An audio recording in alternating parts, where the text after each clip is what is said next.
What up? This is Robert Horry. Horry, three-pointer. Buries it! You might know me as Big Shot Bob. To Horry for three. Oh, unbelievable. This guy is off the charts. What's going on, Big Shot Bob? Robert Horry from downtown. Woo! It is a playoffs edition, man. We are full on into it. It is episode, let's call it episode 209 of this nonsense. The Big Shot Bob podcast. B-Dog Brandon Harper. My name is Rob Jenners. That is 7-time NBA champion Robert Horry, who is probably working his rear end off during the NBA playoffs. I would imagine so. So. No. No, I was just kidding. Okay, no, I actually work tonight, so I'm interested to see what happened with these Lakers tonight. I work tonight, and ABC comes in and has a game. I get the night off. Well, yeah, that's true. That's nice. Get your night off anytime you can. Yeah. Well, I mean, goodness, boys, where do you want to start? Because there is just so much. We could start with the Lakers. We could start with last night's games. We could start with the Nico Harrison press conference. I mean, it's up to you guys. Well, the Nico Harris press conference, was it really a press conference? It was. I don't even know what it was, man. It was a disaster, is what it was. Credit to this reporter who asked him probably the question that I think everybody wanted to ask him. Why shouldn't you be fired? Well, one, I think I've done a really good job here, and I don't think I can be judged by the injuries this year. You have to judge from totality, from beginning to end. And so I think I have a really good working relationship with Patrick. Okay. That's why you shouldn't be fired? Okay. To me, that's just a stupid-ass question, man. Why shouldn't you be fired? I said, motherfucker, why shouldn't you be fired? They're I'm doing my job. I mean, they're calling for his head in Dallas. Like, every time he goes into an arena, they just start chanting, "Fire Nico." Hey, let me just say this. I want that arena to be packed. All y'all keep coming in saying fire Nico, because you know what that means? You can get riled up, gonna go buy more beer. We making money, baby. Yeah. So it's just weird because, and I think a lot of this has to do because I'm friends with Nico. I love Nico. And I think a lot of people want his head because, they love Luka. But, Luka didn't win y'all a championship. So the AD won us a championship. So they should be over saying fire Rob. No, I'm just kidding. Totally kidding. Totally kidding. But no, it's just I just think it's unfair when people want someone to get fired because you love a player so much and that you want them getting fired. Like, now if the Lakers go out and win a championship, then you might be like, see, Nico? But man, think about it. Kyrie gets hurt. Even if they had Luka, Kyrie gets hurt, their season's over. You can't lose a player like Kyrie.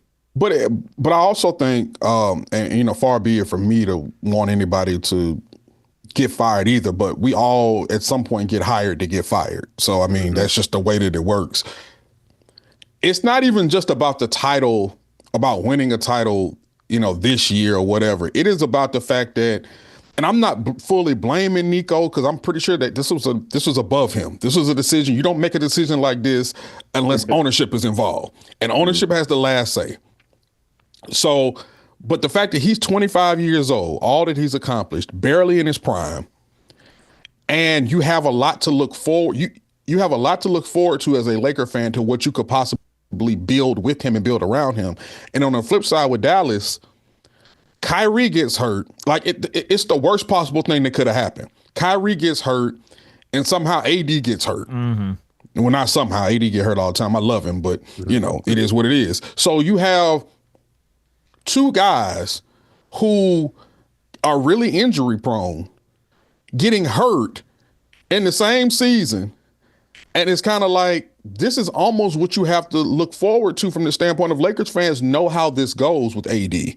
As dynamic as a player as he is, as dynamic as a talent, you know that every time he goes up for a shot and he hits the ground, you have a feeling he ain't getting back up healthy. We've seen it too many times. And I think that's what Dallas is looking at. Is like, dang, they get a 25-year-old Luka, not even in his full prime yet. And then we get on the other end of his prime, AD, who we don't even know how long he's going to play or if he's going to play a full season every year. And then the Kyrie that's not getting any younger either. So it's like. And now coming off an ACL. Exactly. Yeah. So it's just a big scope of things. Let me give you the other one. So this is the other one that Nico's getting cut up for today and this week, was him not realizing the importance of Luka Doncic. Did the anger and outrage from the fan base, has that exceeded what you were kind of planning for? Yeah, good question. I did know that Luka was important to the fan base. I didn't quite know it to what level, but really the way we looked at it is, if you're putting a team on the floor that's Kyrie, Clay, PJ, Anthony Davis, and Lively, we feel that's a championship caliber team, and we would have been winning at a high level, and that would have quieted some of the outrage. And so unfortunately we weren't able to do that, so it just continued to, go on and on. So he didn't realize how important Luka was. That's all. He lying. That's a lie. I think he knew, but he didn't know that they was going to be calling for his head like there are. And think about it. He's right in the sense of that if nobody gets hurt, and you think about that lineup he just gave you. Oh no, he made a great point at the end. You're right. 100%. Yeah, so I think that's what he was anticipating, that all the fucking schlepp rock shit to happen. Right. Yeah, because he's right. If you throw those five out there, that's a solid starting five. To the points that both of you guys just made. That's a quality that you can put out there and not feel like you took a big step back. But yeah, to Harb's point, there's still just a lot of question marks. And I think traded your franchise player, right? And that's what kills me is you can't say you didn't know how important he was. His face is in the airport. Everywhere you go, they got that man's picture around Dallas. They're wearing Luka Doncic jerseys everywhere. Like if you've spent time in the arena, he's the guy. So, not saying you didn't know how important he was to the fan base is bullshit to me, because it's like you were willing to take the bullet. Just say, look, we knew he was a big part of the franchise. We were willing to make this move because we thought there was a brighter future down the road with the group that we went out and got. At least own it, but don't just come back later and be like, well, we didn't realize. I just didn't realize people loved him that much. I have no clue. Yeah. No. They figured they were putting his mural up because they hated him. What the hell are you talking about? Anyway. All right. Well, that was all I wanted to play from Nico, but that was all over the place this week. All right. Yeah. Well, dude, let's get into the Lakers, man. We'll talk about last night's games in a minute. A couple really good ones, actually. And so far, there's been a couple really good series here. I think that we all talked about and we all anticipated. Yes. I think there's been a couple that have been. We're gonna talk about those two. Lakers Timberwolves, not a great start for the Lakers. Terrible game one. Got to see what happens now in game two. I'm looking down through the numbers and trying to kind of see what it is. Timberwolves killed the Lakers from deep. 21 of 42 from three. The 27 of those attempts came wide open, 15 merely open, and 0 against tight coverage from 3-point land. But here's the thing, I wasn't able to watch this entire game. Work, kind of got in the way of that. But happens. They didn't not only did they outshoot the Lakers, they killed the Lakers in the paint as well. Big time. And so what did we say about this Lakers team? The playoffs are about matchups. Well, the thing about them is that they have no interior outside of Jackson Hayes. They got no interior defense. So if I'm Ant-Man or I'm Naz Reid, or if I'm especially somebody like Naz Reid who, can get the boards and then, put the ball on the floor and create his own offense to a degree as well, I'm attacking the basket all day because the Lakers don't have any real size. They just don't. And so the way Ant-Man and them like to go into other people's buildings and embarrass them, let the Lakers lose game two. It's over with. Because you're not walking into Minnesota. You do good trying to win one of them games. But the way that gotta win one. Right, that's what I'm saying. You have to split. You've got to split. But the way, the high that they will be going in being able to sweep Minnesota, the Lakers? Yes. Oh, God. Yes. And I'm not saying the Lakers will, but I'm saying the Lakers got to win tonight. Ain't no going to Minnesota down 0-2. and thinking you just gonna come out of there and just walk out that building unscathed. Absolutely not. It's possible, but it'll be a hard task. And I think when you watch the Lakers play, this is why I am a person who hates all the fucking switching. I knew you were gonna say that. Because it creates mismatches, and you can't have mismatches. Take it upon yourself. You know, if you're going to switch, you leave that one guy open. You say, like, you go down the list of players. I know that Lakers tried this, and the guy had 28 points. He led them. What's his name? The leading scorer for them. Oh crap, McDaniels. McDaniels. And so they try to, think about it. McDaniels ain't shot like that all season. And I guarantee you, coaches, they have a game plan. It doesn't work because something outside the norm happens. Oh, scrap it. Let's go to something else. Try it one more time, because McDaniel was 3 for 3 from three. He was 16 for 19 or something like that, ridiculous from the field. And you can't give him layups. You can't just let him waltz into the lane. Get in front of him and rotate. But also, who killed him? Nas Reed was 6 for 9 from three. That mug was shooting that shit like he was like fucking Klay Thompson. Just lighting up. And he was lighting him up. But and the thing about this game also, and I tell people this all the time, when you have a guard that's ball dominant and they start out good and they scoring, everybody else stands around with their finger up the butt. Think about it. LeBron had 0 points in the first quarter. Mm-hmm. And Luka was getting his, but it was giving it up too on the other end. You can't have that. Because now, you're like, yeah, you're getting yours, and you know what the other guys doing? They're on the defense end, they're doing this. The 4 of us over here resting. Mm-hmm. Now we got all this energy for the defense, for the offensive end. And so for me, they got to, yes, Luka is a great offensive player. But as most coaches that I ever played with, when you come down, you run a play for Tim Duncan. You run a play for Manu Ginobili. You run a play for Tony Parker. You getting 3 guys involved. Now the defense is, oh, shit. We got to play for 1, 2, 3 people. Even when I was fucking Houston, you ran a play for Dream. You ran a play for me. We play for Clyde. You got, and to me, when you just one player, boom, boom, boom, fuck it. Let them have it. Nobody else is scoring. Yeah. So that's what the Lakers need to do. You can't just let some guy come out and say, oh, I'm doing this shit. Because LeBron, he was useless. AR was useless in the first half of that game. To your note, Luka had 1 assist in the whole game. I thought it was 0. No, he had 1. Posted 1 assist.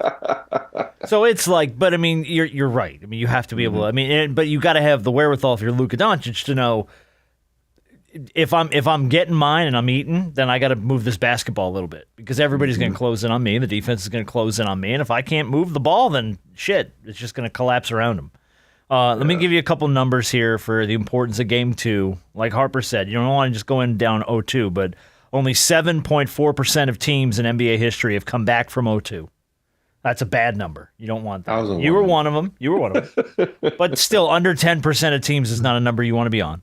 When LeBron wins Game 1 of a series, his teams go 29-2, about a 93% clip. When he loses Game 1, his teams are 12-11. So it drops down to about 52%. So that's where you're sitting now. Yeah. You just, I mean, for a myriad of reasons, the numbers start to really stack up against you if you go down 0-2. Outside of what Harp talked about, which is you're going into enemy turf on top of that. The funniest thing from Game 1, and we'll move on to some of these other matchups for me, was Ant-Man going back and forth with the fans. Did you see the thing with Anthony yeah, Edwards? I saw that. Yeah, some Lakers fan barking at him, and I don't know if you can make this out. I'm gonna play it for you, then we'll go back over it. But this is Ant-Man barking at Lakers fans. We got 200 million. We got 200 million. We got 200 million. You suck. We got 200 million. 300 million.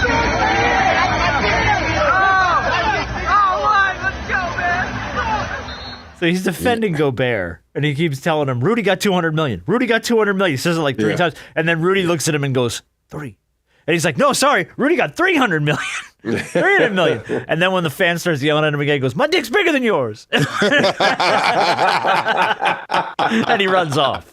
I love the back and forth, man. I love that he's not afraid to get into it with the fans. Yeah, I mean, dude, they came in to, they came in and ate your lunch. So Yeah.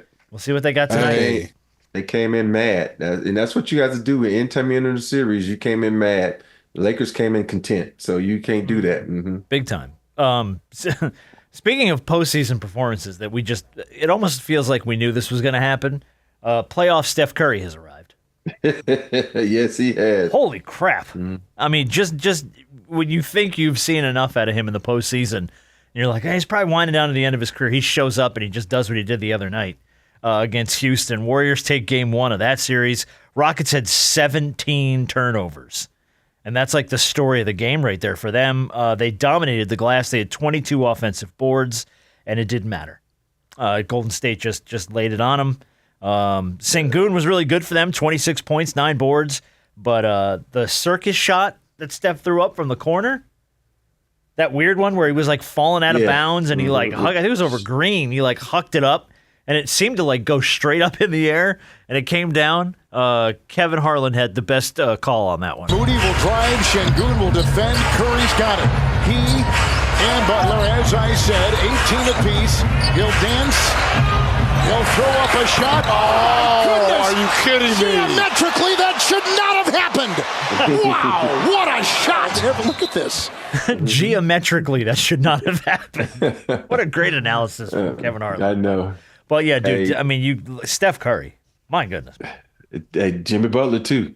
Oh, yeah, Jimmy, too. Yeah. Yeah. Hey, but you know what, though? It goes to show you the young guys versus the old vets. You know, it was a defensive-minded game. I think it was 95-85.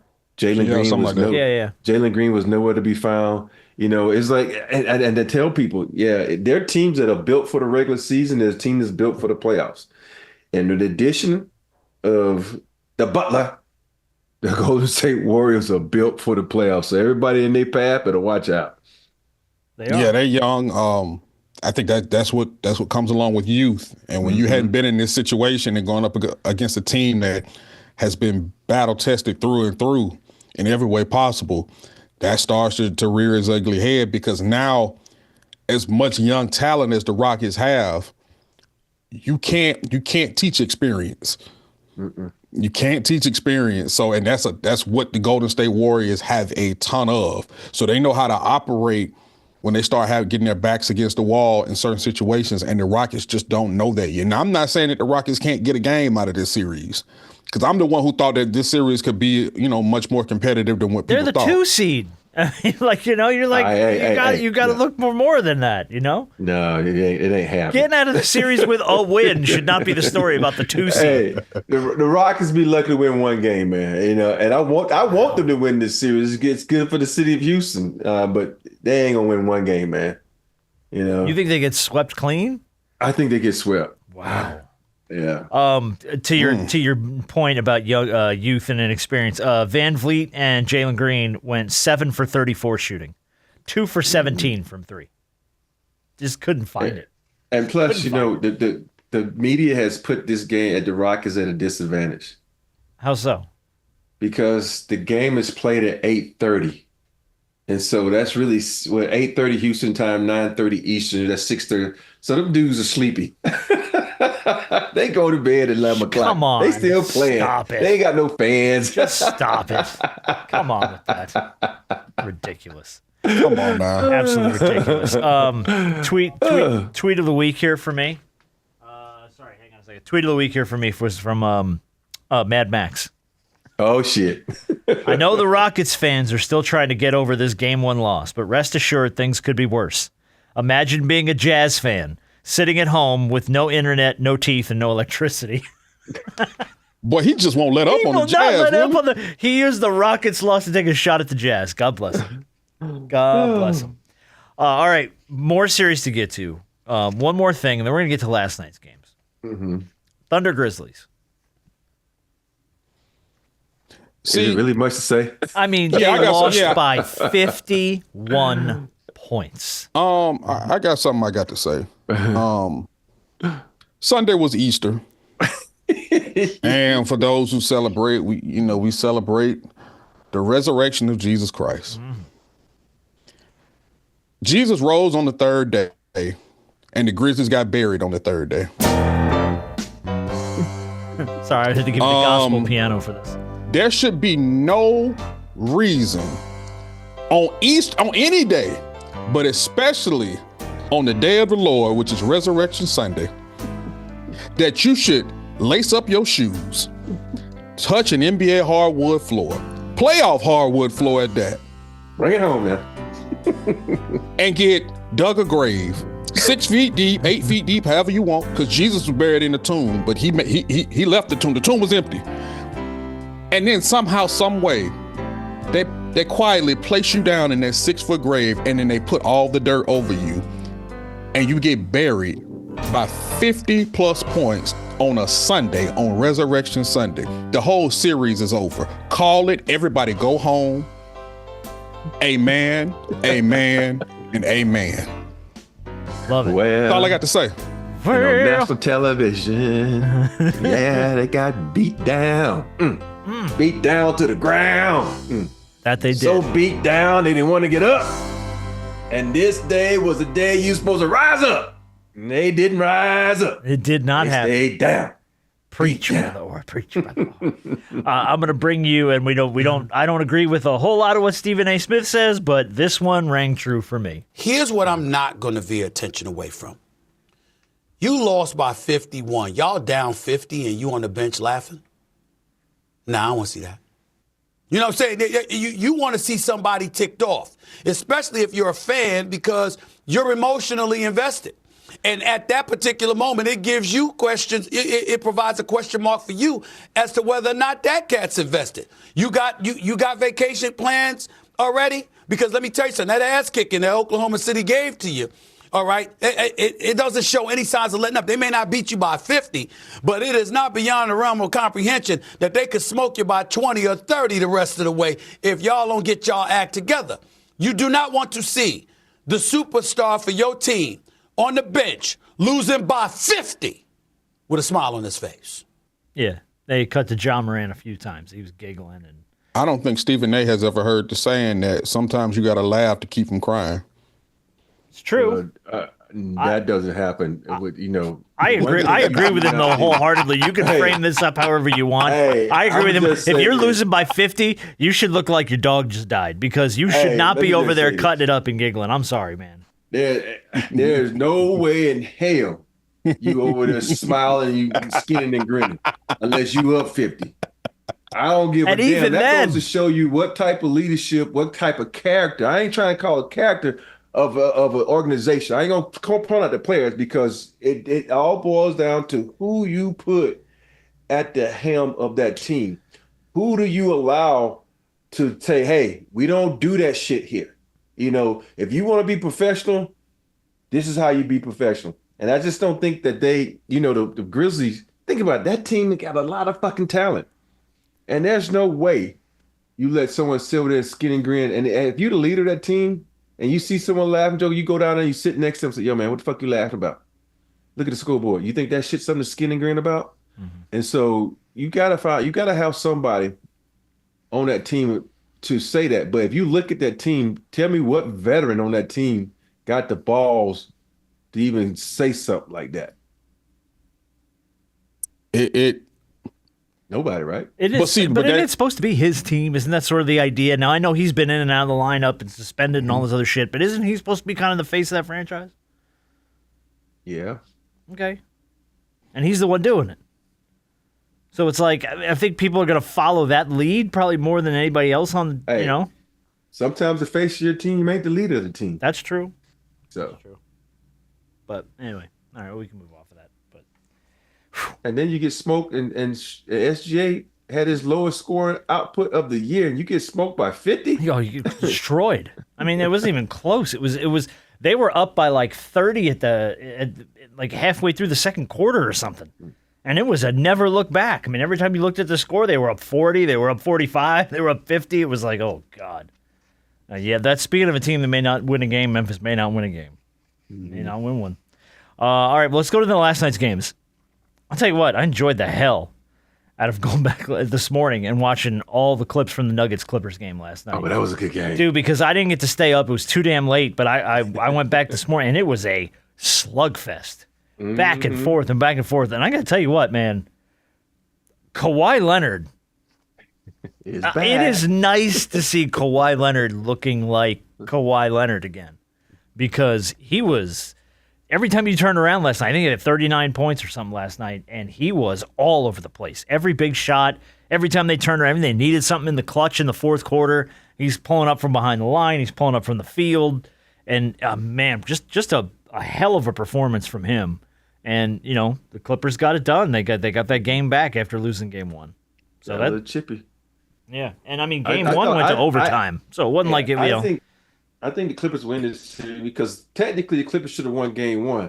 That out of bounds call. Westbrook fouled James Harden, so you know, and they didn't call it. And I think when you look at the way Zubac is able to get it done on that team, Denver is probably shaking in their boots right now. Yeah. I mean, look, they cleaned up their game one performance because it was game one for the Clippers. Kawhi had 7 turnovers, Zubac had 2, Harden had 2, Norman Powell had 4, Batum had 2, Bogdan had 3. So it was one of those like, oh shit, everybody's turning the ball over. And that was the story of game one. The only reason they lost that game is because of all the damn turnovers. And then last night, man, slugfest all the way through down to the final minute of the game, 30 seconds of the game. Came down to that last possession, a little weird miscommunication, I think, between Jokic and Murray right at the end. Which is odd. Which is weird because you don't see that a lot. But part of me thought he was going to pull a Jokic. He had like a brief look from 3, and I was like, oh, that's it. And then he stopped, and I was like, oh, okay. And they didn't get it. They didn't get there. But man, a good series though so far. First 2 games. Give me this series all day. I like this. Shit. Yeah, they going home, and I think James too. James Harden didn't have a good game last night. But no, he didn't play well. Hey, and they pulled it out. Let James have a good game at home. So, yeah. Yeah, they when Kawhi is healthy, and it's always just been a win. I think a lot of people forget how dynamic he is and what he's done throughout his career. It's just the best ability is availability. And when he's available, he's shown that, hey, I'm still one of the best players in this league. It's just, bro, you're not available much. Right.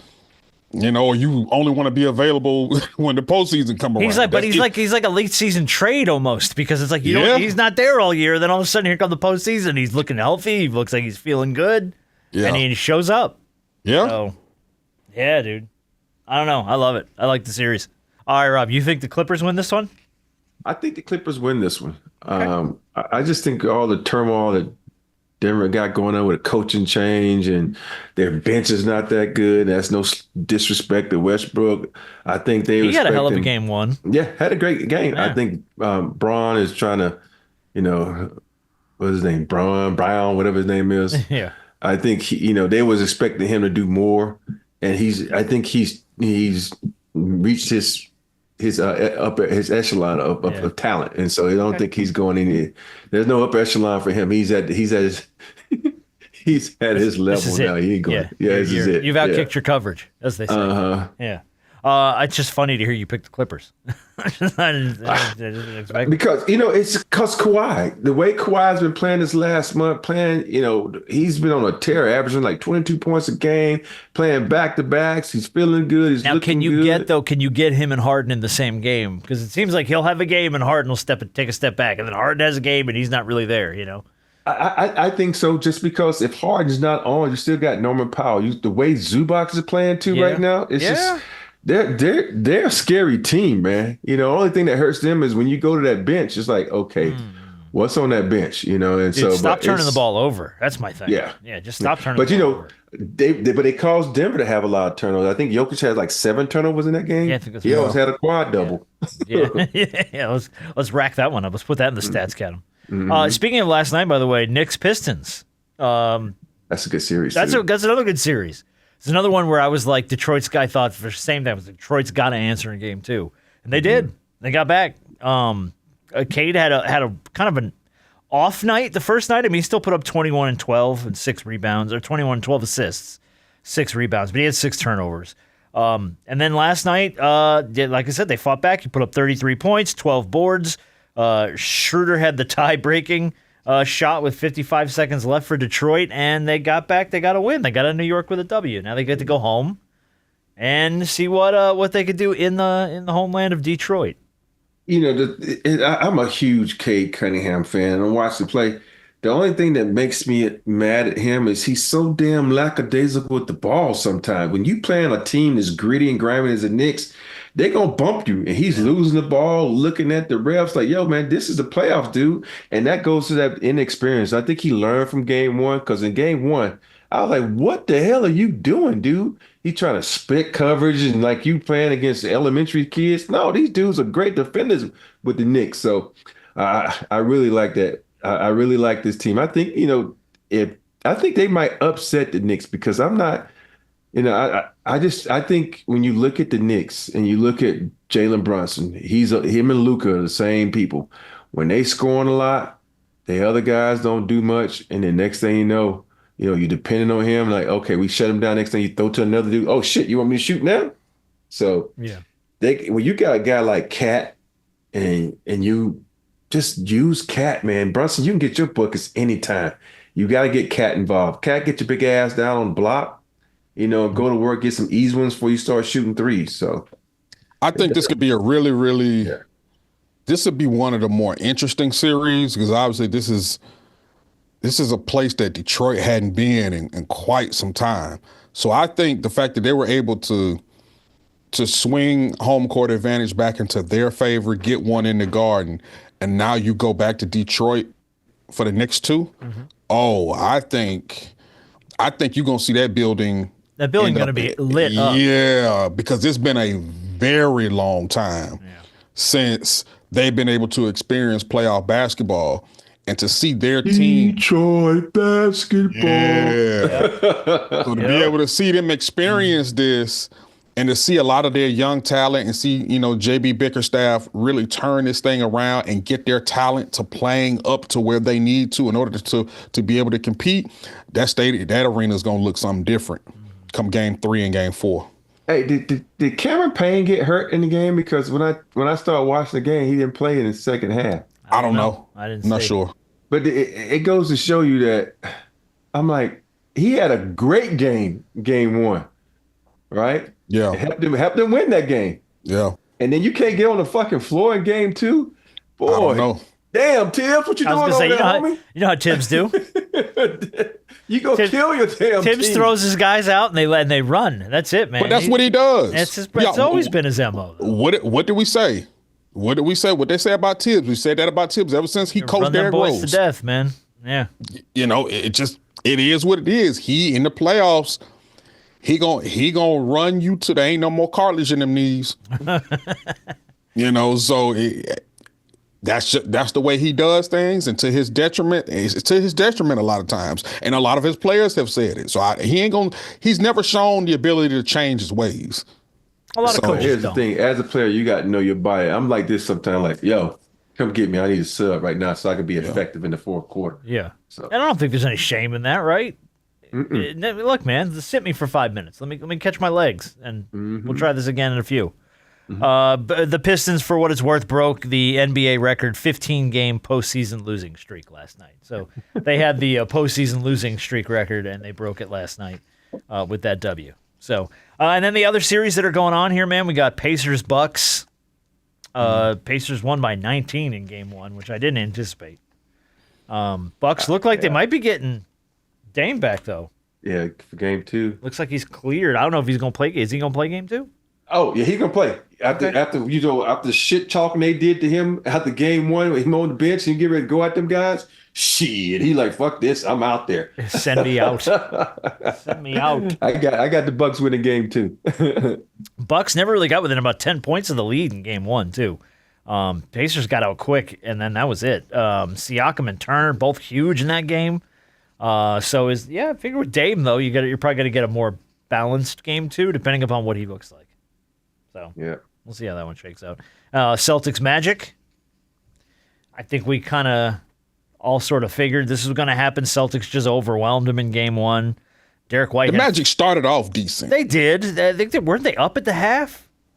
I think they were leading at the half, or they were close or something like that. Yeah. I think they might have had a halftime lead, if I'm not mistaken. I don't know. I've watched so much basketball the last like 48 hours. I can't remember where my head is. But I mean, like White had 30 points, 10 of 18 from the field, 7 of 12 from 3-point. Tatum had 17 points and 14 boards. Paolo had a really good night in game one, 36 points, 11 rebounds. I just don't know if the Magic have enough weapons to match up with what the Celtics throw out there because they're just so damn good. They're so damn deep, and they're just so good. And they're so well balanced. They hit you with 7 different players and do 7 different things. Yeah, so. you try to lock one down, and 3 other guys come at you. So I just think the Celtics are too well balanced a team for Orlando, and that's no slight to the Magic, because I think the Magic, I don't know, they slipped back from where they were last year a little bit, because weren't they like 4 or 5 seed or something last season? But they had a lot of injuries this year. Yeah, they did. But you know, they've got a decent young core in Orlando. I'm anxious to see what they try to add to it in the offseason, because I don't know if they get past. I just don't think they can get past Boston with what they got. I think they need a really good point guard on that team. You know, because you got a good 2, a good 3, 4, and you got Franz. Think about it. You got their spots. The 2, the 3, and the 4 on that team are solid. Yeah. So and so I think they need a good point guard, another guy who can provide some prolific scoring like Mantero. So yeah. Okay. And then the only other game that we haven't talked about yet is the Cavs and the Heat. Impressive wire-to-wire 21-point win over the Heat in Game 1. Donovan Mitchell, 30 points. Ty Jerome, 28 points on 10 for 15 off the bench. And Darius Garland throws up 27. So, yeah, it looks like it, man. Break out them brooms, man. Break out them brooms. All right, let's talk a couple more things, and then we're going to do Big Shot of the Week, and then we got Black Crime, White Crime. Yeah. We hadn't done that in a long time. I know. It's been a hot minute since we've done Black Crime, White Crime. I'm excited. B, did you want to talk about the Hawks firing Landry Fields? Yeah, I mean...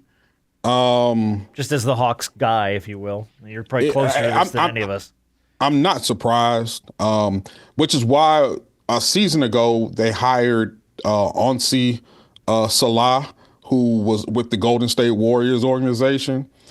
They hired him. I figured they hired him to eventually place Landry at some point in time, which is what happened. Now he moves into the GM position now that I think the Hawks are looking for a new president of basketball operations. I guess here's my question is, do you think that this is the first step of them moving on from Trey? Maybe, possibly, or a way to try to keep Trey.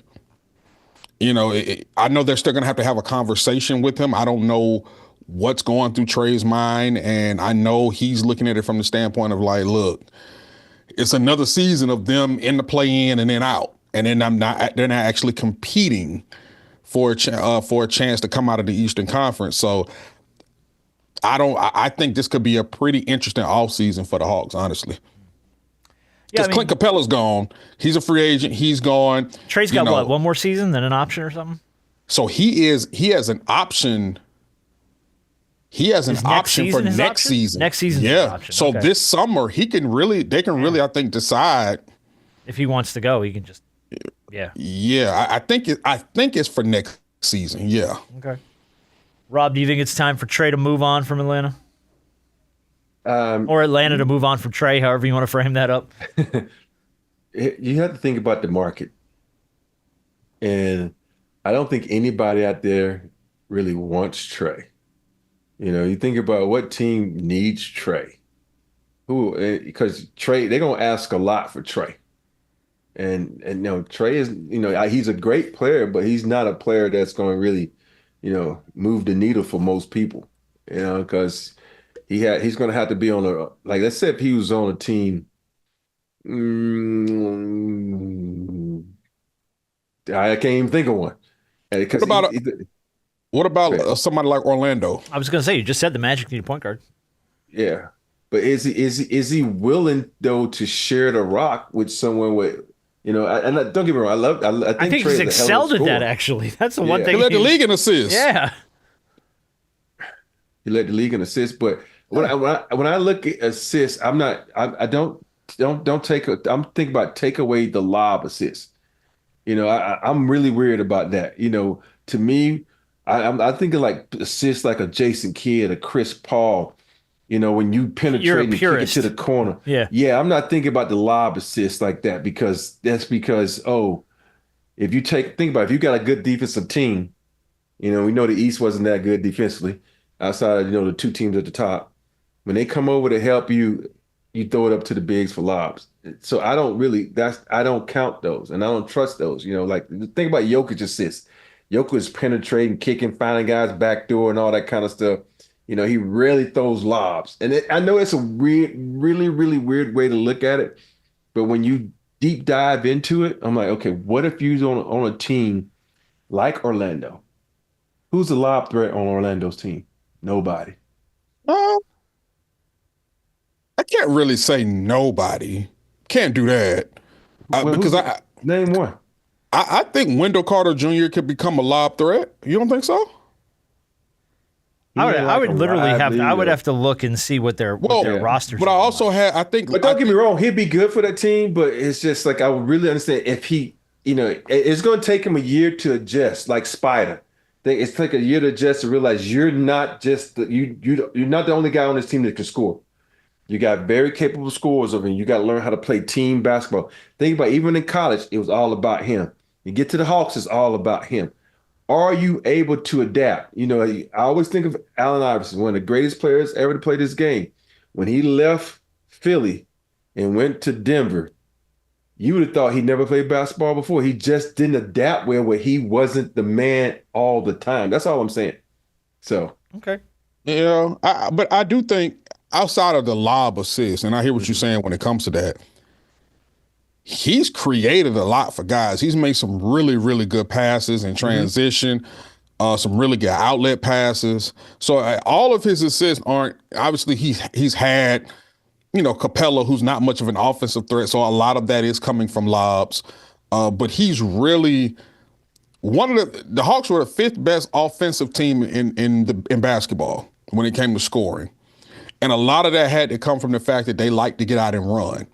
And so when you're in transition, Trey has done a really good job of being able to look for guys as they're running the floor. Whether it was Jalen Johnson, obviously he was hurt. But with this very, very young team, and they're pretty athletic, they like to get out and run. So Trey was able to find a lot of guys as they were running. So a lot of the assists didn't come from lobs. It really came from just really finding guys and setting them up to knock down shots. And I think that's something that he could do well for pretty much. If he could do that here in Atlanta, I think these assists will be much more meaningful, I guess, somewhere, if he's going to go, be much more meaningful somewhere else that may have a little bit better talent. How is he, like I don't watch the Atlanta Hawks enough. How is he off the ball? I mean, to a degree, there is movement. He does move decent without the ball. Now, obviously, for the most part, he's going to have the ball in his hands as a point guard. He's gotten better off the ball. I'm not saying he's great, but he has gotten better. But I think the better the team that he goes to, the better that could look. Mm-hmm. And like I said, I think what he does would be more beneficial somewhere else that probably had a little bit more talent and maybe a little bit more star power that could go along with him. And I know Jalen was out most of this year, and I love Jalen. I love his development. But at some point in time, if management isn't going to really do things to bring more in to help you out, the Hawks are in purgatory. They've been that way. They've been stuck there since the Eastern Conference Finals run. That's where they've been. Yeah. So at some point you got to move. Dominique left. Nah. Yes and no though. You've had a lot of even when the Hawks were. You look at what was it? Damn, what was the years? Was it 14 and 15? 14-15 when they won 60 games. They won 60 plus games, and guess what happened? Nothing. They got swept by LeBron. It's like so. Even when you're that good, you're still not good enough to get over the hump. So. Look, here the point is Atlanta's going to have to do something sooner or later to get out of purgatory. I just can never understand why Atlanta can't get players to come play there, man. Because they don't spend money. And management. Yeah, man, and the management's not great. And it's never been great. You You think about you go down a list of dudes that live in Atlanta in the off season. You don't have to make the argument. Trust me, this is literally Atlanta Sports Talk Radio has been making this argument to the league for as long as I've worked here. So I mean, I'm in here 20 years and they've been banging that drum. If I didn't get drafted by Houston, I would have lived in Atlanta. But shit, I'm like, damn. That's all right. I love ATL. Wait, what's all right? That's cool. You went to Houston. That's cool, man. No state guys tax. can love the city, but you got to be able to love the franchise that you play for. And you got to be able to love the management, and you got to be able to have belief in the GM, which they have never had, it seems like. Rob, go in your backyard and dig up that canister and let's buy the Hawks, man. Huh. I can be the GM. You're talking to yourself, right? As far as I'm talking to you. Bullshit. If anybody got a canister buried in their backyard, it's your ass. It ain't me. All right, it ain't me. I tell you that right now. But dude, I'm with you, man. Let's get an ownership group together. I'll throw in $50. Let's get an ownership group going. Call Shaquille. Get somebody on the phone, man. Something. Hey, you came by was not up for sale. Well, that's not true. Everything's for sale. Everything for the right price. I guess so. For the right price, everything's for sale. Yeah, but how high you want to go? Exactly. You want to put Tillman money on it, like he played for the Rockets. I guarantee they'll sell them Hawks. Yeah, really. Well, prayers up. Well, we mentioned him last week, and then we didn't know. I texted you guys this too. Prayers up to Pop. Yeah. Right after Rob sent him some well wishes last week, we found out he had a medical emergency. He was out at dinner, but he's home and he's stable. According to reports, he's doing fine. So that's good, but that's scary, man. When when he's recovering from his stroke and he goes out to dinner and immediately they have to take him out of the restaurant in an ambulance. It scares the hell out of you when you see that stuff. Rob, what did we talk about last episode? Look, bro, you know Pop way better than both of us, and you know Pop way better than most. But it just seems like I don't want to see, and that's just him going out to eat. I don't want Pop to step back into the stresses of being a head coach in the NBA. I don't. I mean, that's tough. When stuff like this goes down, you wonder. You're like, well, does he have that in him still physically? You know what I mean? It's just I'm with you. This setback might say, hey, it's time. We just gonna chill. It's time, man. Enjoy what you have of your life. You know what I mean? Don't. God bless. He has grandkids, doesn't he? I don't know. He just has one daughter. I don't know if she had kids yet. Okay. But I mean, look. The point is, he's lived a very great life, and he's had one of the best coaching careers in NBA history. I don't think you have anything left to prove, man. You know what I mean? And I get your point, Harp, what you said last week when you got a player like Wembanyama, you're in every piece of you goes, well, I want to go back and look what I got there. Why would I walk away from that? So I get that. But yeah, at some point, man, take some stock and just go, it's time. It's okay. And it's okay. You're not doing it with any shame. Everybody loves you. Again, Hall of Fame, all-time coaching career. It's cool to walk away. But if he's got that kind of stress on his body, man, I think might just be time. All right, let me do a real quick big shot. Here's a 5-year-old grandson. 5-year-old grandson. There you go. Yeah, bro. There's a reason. Take some time out. Yeah, take some time out to spend time with your grandson. Is young. It's a baby. Go spend some time with your grandson, man. Yeah. Let's do a quick big shot of the week, and then we're gonna play Black Crime and White Crime. Yeah, it's back. Big shot of the week is gonna go to Braves pitcher Chris Sale. You okay, Rob? You all right there, bud? Yeah, my ears were itching. Oh, I'm like, what the hell's going on? Took his headsets off. I thought you were calling it I gave big shot of the week to a Braves pitcher. I thought you were calling it off. You're like, nope, that's it. We're done. Takes his headsets off and he storms out.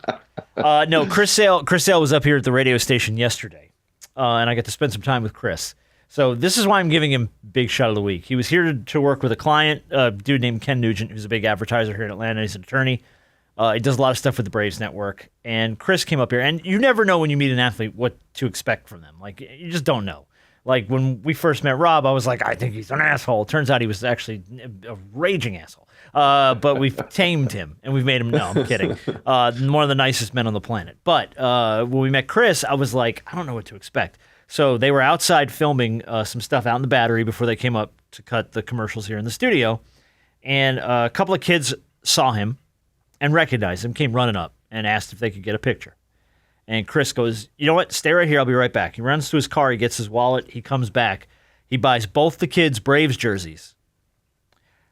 Comes out with the kid, signs the jerseys for him, and spends about 10 minutes with the kids, pitching tips, showing them how to throw a curveball, all this stuff. Like, indulged these kids for like 10, 15 minutes in the middle of a client shoot, a video shoot. Like, there's a client there. He's getting paid to be there. And he just went numb. He's like, look, man, I'm out a lot. Not a lot of people recognize me out because you just don't. You know what I mean? Like, if Chris Sale won the Cy Young last year, if he walked past me, I'd be like, he looks vaguely familiar.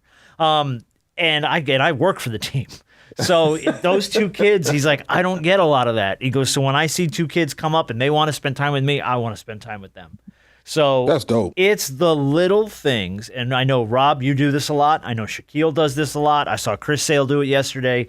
When you can spend 5 minutes with somebody and just, that's something that will make their life. Like, they will remember that forever. They will be telling their kids stories about Chris Sale going and buying them jerseys at the Battery and signing their jerseys and giving them, like, that shit that carries with people for the rest of their life. And it took him 5 minutes.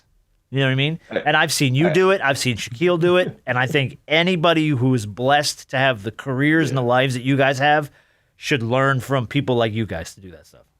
Hey, what kind of car Chris Sales drive? I don't know. It's a great question. If he keeps his wallet in the car, I'm like, dude, what are you doing? He parks in the players' parking. It's not like it's a public lot. Like, it ain't like he parks under the stadium, for Christ's sake. That thing is more secure than most places. Yeah, like you can't get in there for nothing. So, yeah, but I just big shout of the week. Goes to Chris Sale.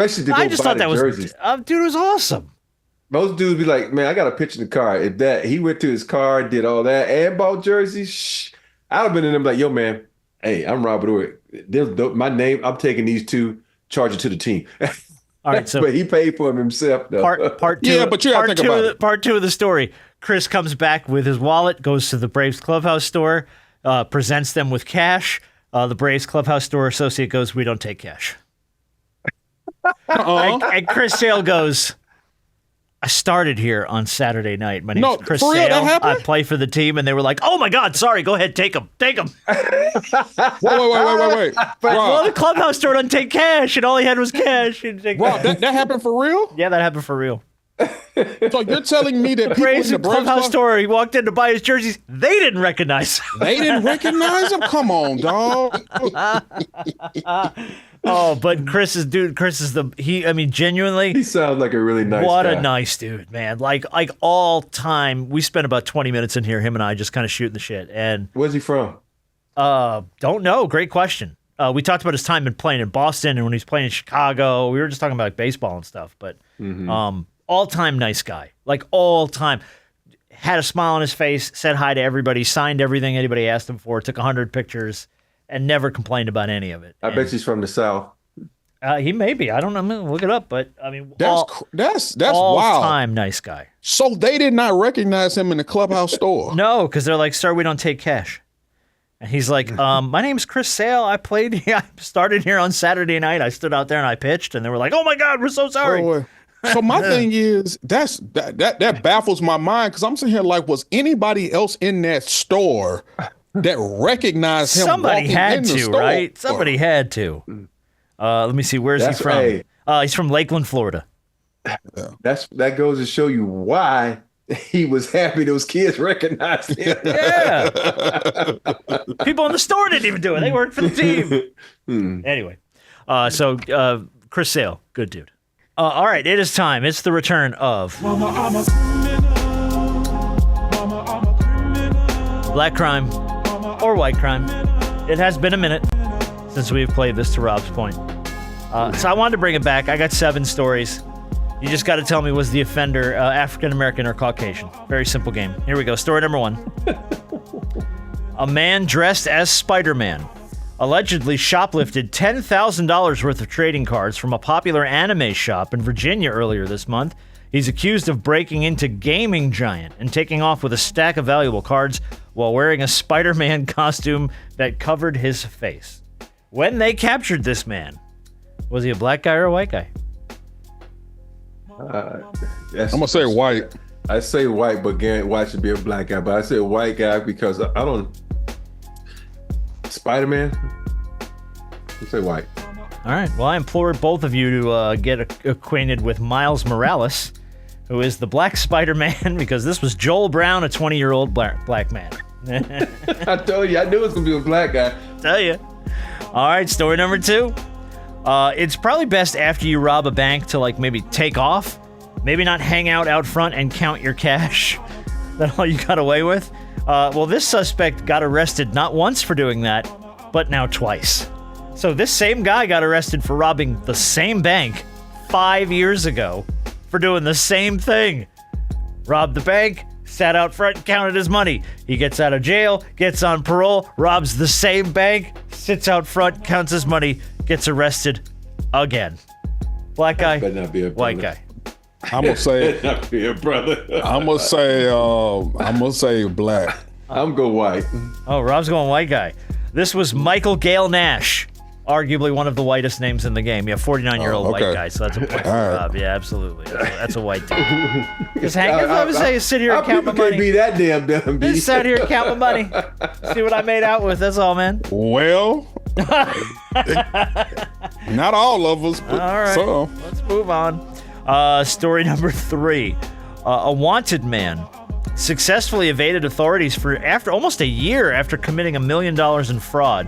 How did they catch him? He popped up on Match.com. He started a dating profile. He was looking for love. He made away with a whopping $970,000 in scams. And he dodged court. He got a warrant out for his arrest. Cops were looking for him. They found him on Match.com. Black guy, white guy. White guy. All right, Rob's going white guy. Rob's leaning heavy on the Caucasians this week. I'm gonna go black. Harper goes black. This was Wayne Parker, a 35-year-old white man. Dang. Rob is just. Hey, I mean, black folks, do embezzlement, man. I don't know any. I don't know any. I know to your three point, people, they're all white. To your point, it feels like a very white guy crime. You're right. Mm-hmm. You're right. True, Okay. true. That's the whole point of the game. All right. Story number 4.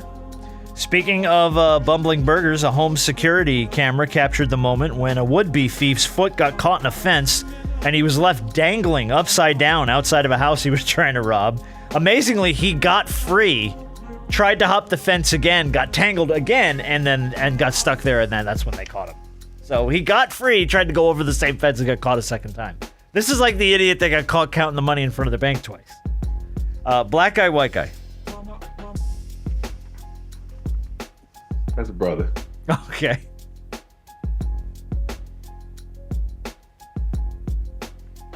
Yeah. Yes. That's black. Harper begrudgingly agrees. And you're both going to get a point. Yeah, that was a black guy. Yeah. I caught him in the same fence twice. All right. This I guy. don't see white guys jump too many fences, man. There's always the brothers jumping the fences. Yeah, but usually the brothers clear the fences.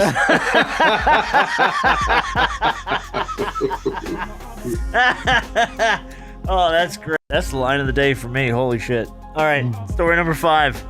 Brothers clear the fences. Is the title of Brothers, this. title of this week's show, Brothers Clear the Fences. Just saying.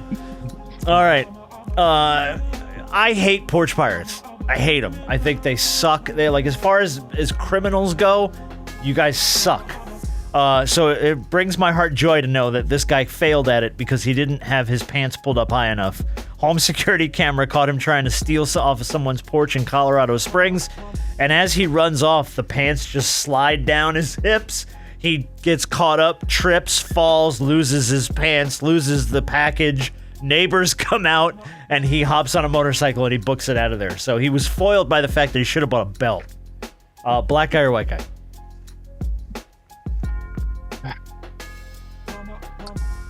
I'm gonna say. I want to say white. I Okay. want to say white too. Okay. I really want to say You white. both want to say it, but you're not saying it. No, I'm gonna go ahead and say it. It's white. Okay, It's all right. white. I'm gonna say white. I'm gonna go ahead and say it too, white. Because it's like when you think about sagging, you always think about brothers. So that's the only thing I'm thinking about. It might be a brother, but I'm gonna go white guy. Because you said Springs, Colorado Springs. Colorado Springs was the clue for you? All right. What's up, motherfuckers? Yeah, you're both right. Yeah, it was a white guy. Good job. No. All right. Story number 6. A woman busted in Massachusetts outside of Boston. She got caught for drunk driving because the cops found her driving her SUV with the gas pump and the nozzle still hanging out of it. She drove off from the gas station. The cops only pulled her over because she was driving with the giant gas thing hanging out of the car and the pump still in the thing, and then realized when they pulled her over, oh yeah, she's hammered. She was arrested. She was charged with operating under the influence of liquor, neglectful operations of a motor vehicle, and open container. Black woman, white woman. I'm going to go black woman. Okay. Yeah. Harper's I'm gonna go agreeing. black women. Yeah. Now, this is Alicia Esquilin, a 24-year-old white woman. Alicia? Alicia's a white girl name, too. I know a lot of white girls named Well, Alicia. wait a minute. We just had a white dude Alicia, named not Wayne. Felicia. One of my best friends is white named Dwayne. You don't know a lot of. Ain't a lot of. I don't know a lot of white folks named Dwaynes. Dwayne. No, I really and, don't. and Dwayne best friends all black. Exactly. Exactly. They only hang out with him because they just, well, Dwayne, he's got to be black, right? All right. Yeah, ain't a lot of them. I'll tell you what. All right, last story. A young man attempted to rob a store in Oklahoma, armed with a miniature baseball bat. He brought the tiny little mini baseball bat up to the register, demanded that the cashiers hand over the money, threatened him with the little tiny bat. They refused, and they laughed until he fled. And the police are still looking for him, but they have him on security camera with that tiny little free giveaway bat that you get at the baseball game. That, black guy, white guy. That's a white guy. Oh, shit. Harper is thinking. The wood is burning. I'm going to say white. Okay, so you're both saying white. I'm gonna regret it. And you're though. both wrong. You're right. Yeah, You're going to I'm regret done. it instantly. It was a black guy. Yeah, it's a black guy. I'm gonna regret it. And that was the last question in Black Crime or White Crime this week. So I just don't know how you did. Like, if you're going to go rob a place, why is the first thing you grab the tiniest baseball bat you can find? I know. You could grab a damn limb off a tree. I mean, anything, right? Anything is better than this little. You better off taking a bottle. Yeah, for real. At least you could smack that and it's sharp. I mean, what the hell are you going to do with that tiny little Exactly. baseball bat, man?